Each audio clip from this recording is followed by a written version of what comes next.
আসসালামু আলাইকুম সম্মানিত দর্শকবৃন্দ। এই মুহূর্তে দেশ ও প্রবাস থেকে যারা আজকে আমাদের এই ভিডিওটি দেখছেন সকলকে আন্তরিক শুভেচ্ছা অভিনন্দন জানাচ্ছি। দর্শক, যে ঘাসটি বর্তমানে দেখা যাচ্ছে এটি হলো সেই আমেরিকান 5G অর্থাৎ গুয়াতিমালা হাইব্রিড ঘাস।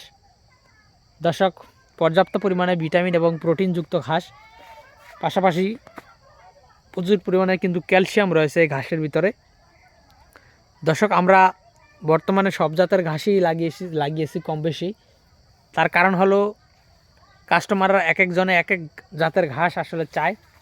সে কারণে আসলে যখন যেটা চায় সেটা যদি না দেওয়া যায় তখন কাস্টমাররা আসলে ভাবেন যে আমাদের কাছে যেটাই রয়েছে আমরা সেই ঘাসটার কথাই বেশি বলি।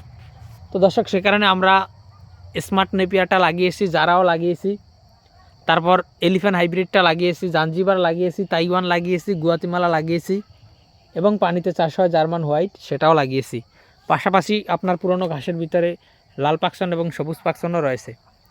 তো দর্শক, এখন সব ঘাসই লাগিয়েছি। তো এখন যদি আপনাদের কাটিং লাগে, সেটা যে কোনো ঘাসের কাটিংই আপনাদের লাগতে পারে। যে ঘাসের কাটিংই আপনাদের লাগে আমরা কিন্তু সে ঘাসের কাটিংই আপনাদেরকে দিতে পারবো। তো দর্শক, সেক্ষেত্রে অবশ্যই আপনারা আমাদের স্ক্রিনে দেওয়া নম্বরে আমাদের সাথে যোগাযোগ করতে পারেন।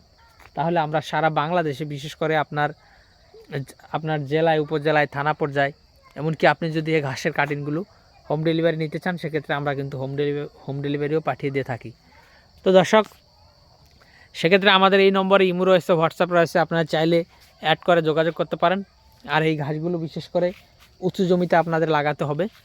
অন্যান্য ঘাস যে 10 দিন বা 15 দিন পানি জমে থাকলেও কিছু হয় না, কিন্তু গুয়াতিমালা ঘাস আপনার এমন জমিতে লাগাতে হবে যে জমিতে 1 থেকে 1.5 ঘন্টার বেশি পানি জমে না থাকে, বা বৃষ্টি আসলেই যেন সাথে সাথে পানিগুলো আপনার জমি থেকে বের হয়ে যায়, এরকম জমিতে কিন্তু আপনারা অবশ্যই এই গুয়াতিমালা ঘাসটি চাষ করবেন। দর্শক, তাছাড়া এই ঘাসগুলো কিন্তু পানি জমলে কিন্তু এই ঘাসগুলো মারা যাবে। তো দর্শক, আজকে ভিডিওটি এখানে শেষ করলাম। সকলকে অসংখ্য ধন্যবাদ।